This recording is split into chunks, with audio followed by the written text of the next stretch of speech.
Hello everyone, welcome to another Guest Internet instructional video. This is part of a series of videos where we explain how to configure the features of the Guest Internet controller. Now, before we start, remember, before you do any type of configuration, download the configuration guide. It shows you how to connect all the equipment together, and it also shows you how to uh, go through the setup wizard and to log in as the administrator. So these can be downloaded from our website, from the WispZone website. So important you have that document, you read it through before you start any configuration. Okay. Now, the configuration that I'm going to tell you about today is in the advanced settings. First of all, you log in as the administrator. You see the system information page.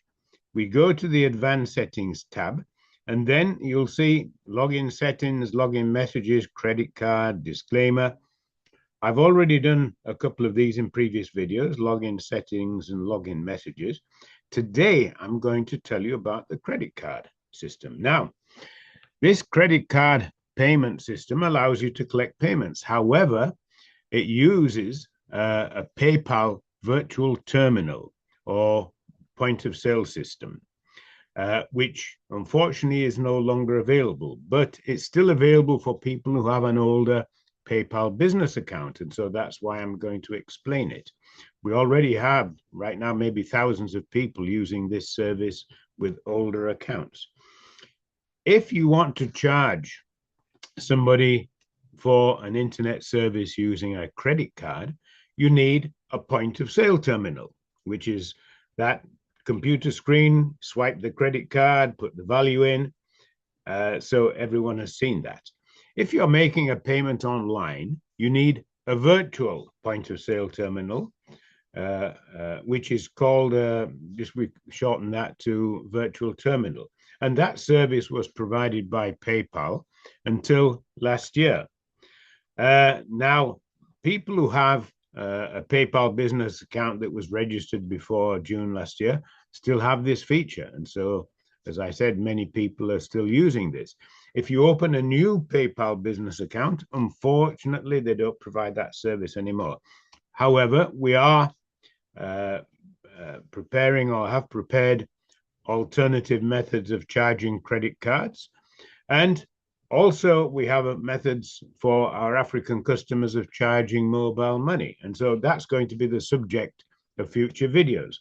So let me explain the PayPal payment system because I know some of you have an older PayPal business account. Well, first of all, when we click on the menu option, this explains to us what we need to do. And so we go to check the enable PayPal payments and we provide information here. Now, let me explain first of all. Before doing this, you have to configure the email settings, which is in a different video.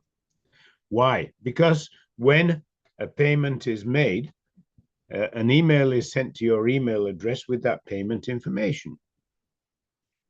Now, to use your PayPal business account, your older PayPal business account, PayPal provides three parameters: the API username, the API password, and the API signature. Now, those are unique for your account. You also select the currency that you want to receive the payment.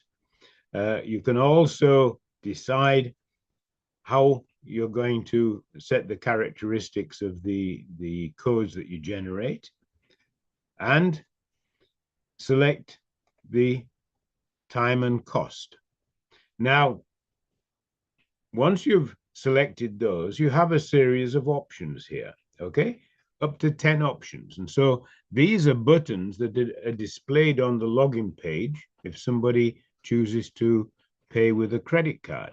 They have up to 10 options, and each option is created by you for the time and the cost. So, for example, you may want to put 1 hour, 60 minutes, and determine that you might want to charge $1 for that hour. Maybe the next one is 1 day.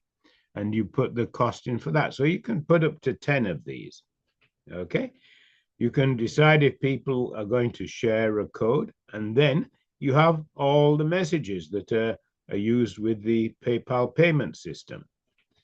Now, these can be translated into any language, and so you can use this with any language. The PayPal system is available in about 140 countries around the world, and so it's very, very easy to use.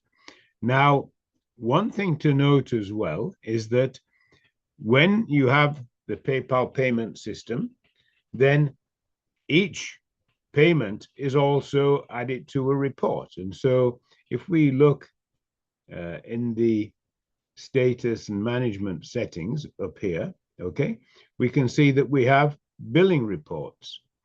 When we click on this, this shows the payments that were received through the PayPal process. Okay, so for each transaction, you get a copy sent via email. You have a summary of the transactions here, and you also have the transaction report from your PayPal account so that you can compare the two reports and check that there's nothing missing. Okay, remember, this is only for people who have an older PayPal account, one that was registered before June last year.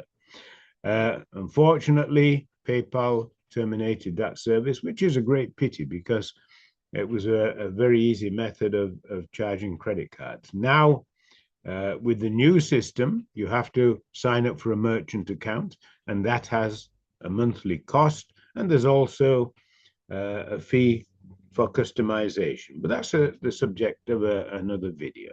Okay, well, I want to thank you all for watching. Keep your eyes open for future videos. We're going to be sending more videos out, and I'll see you next time.